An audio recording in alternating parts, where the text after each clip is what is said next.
Commander Zixthala adjusted her crystalline observation lenses and gazed down at the small blue planet rotating lazily beneath their research vessel.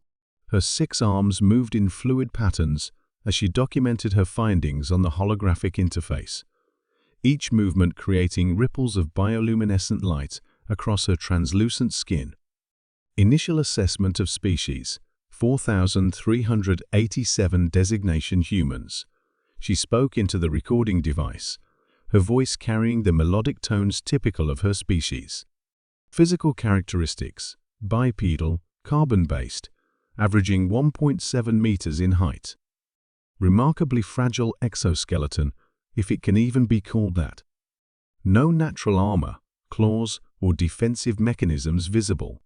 Her research partner, Dr. Cliventh, floated nearby in his mobility sphere, his gaseous form swirling with what could only be described as amusement. They're rather adorable, aren't they? Look at how they stumble around on just 2 appendages. And those tiny little eyes.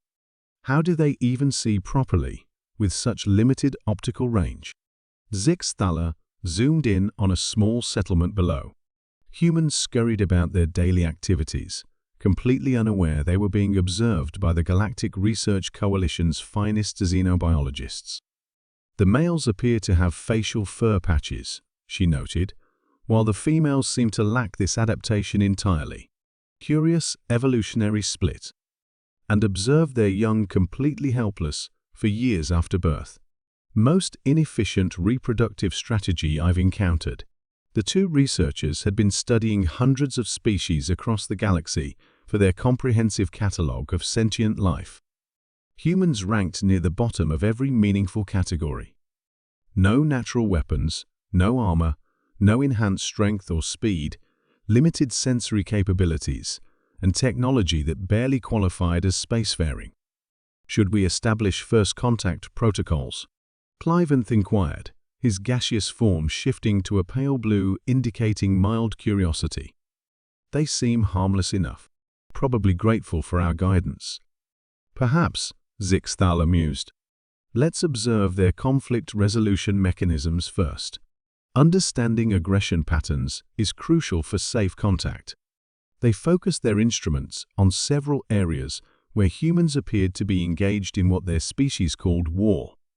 The researchers watched with academic interest as small groups of humans pointed primitive projectile weapons at each other.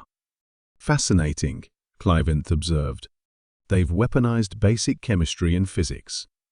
Quite clever for such a young species, though hardly threatening to anyone with proper shielding. Zixthala was about to agree when something caught her attention. Cliventh, are you recording the energy signatures from that larger human settlement? Her partner's form shifted to orange confusion. Those readings can't be correct. It appears they've learned to split atoms for energy generation, but that would require intelligence far beyond what their physical appearance suggests. Zixthala finished, her skin flickering with the rapid color changes that indicated deep thought. Pull up their historical data. How long have they possessed this technology? The holographic display showed a timeline of human development. Both researchers fell silent as the data streamed past. In less than 100 of their planet's solar cycles, humans had progressed from horse-drawn transportation to splitting the atom. In another 50 cycles, they had reached their moon.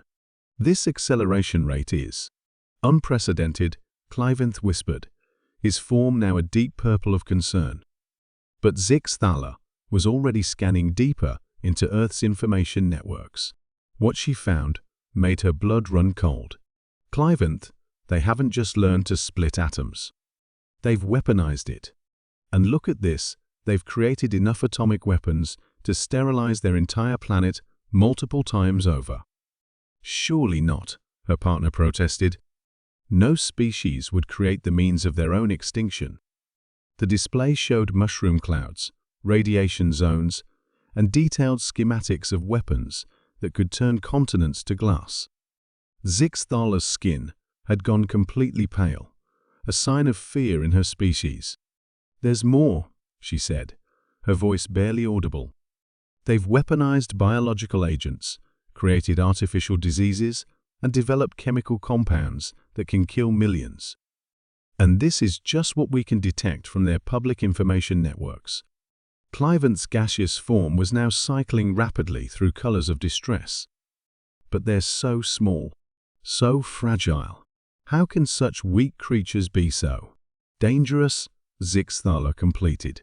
She pulled up more data, showing human expansion plans, their rapid technological advancement, and their treatment of other species on their own planet.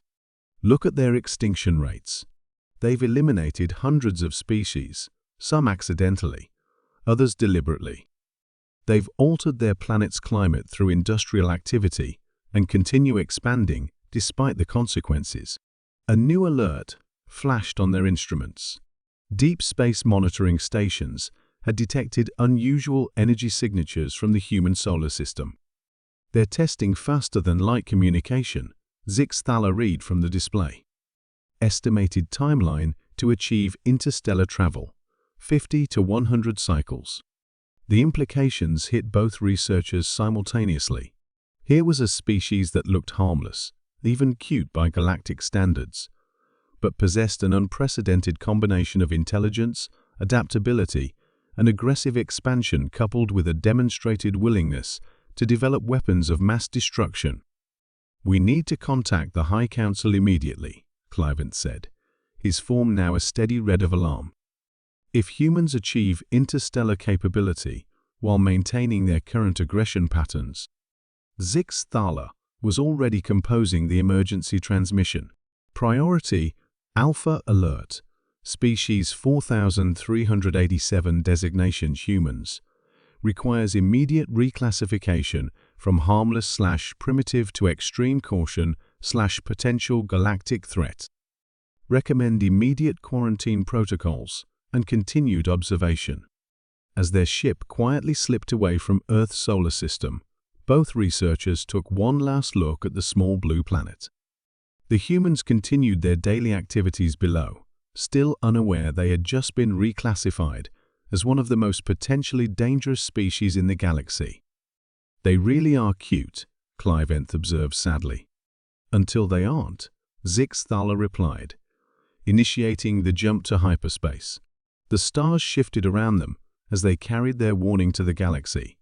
Never judge a species by its appearance. Sometimes, the most innocent-looking creatures are the most dangerous of all.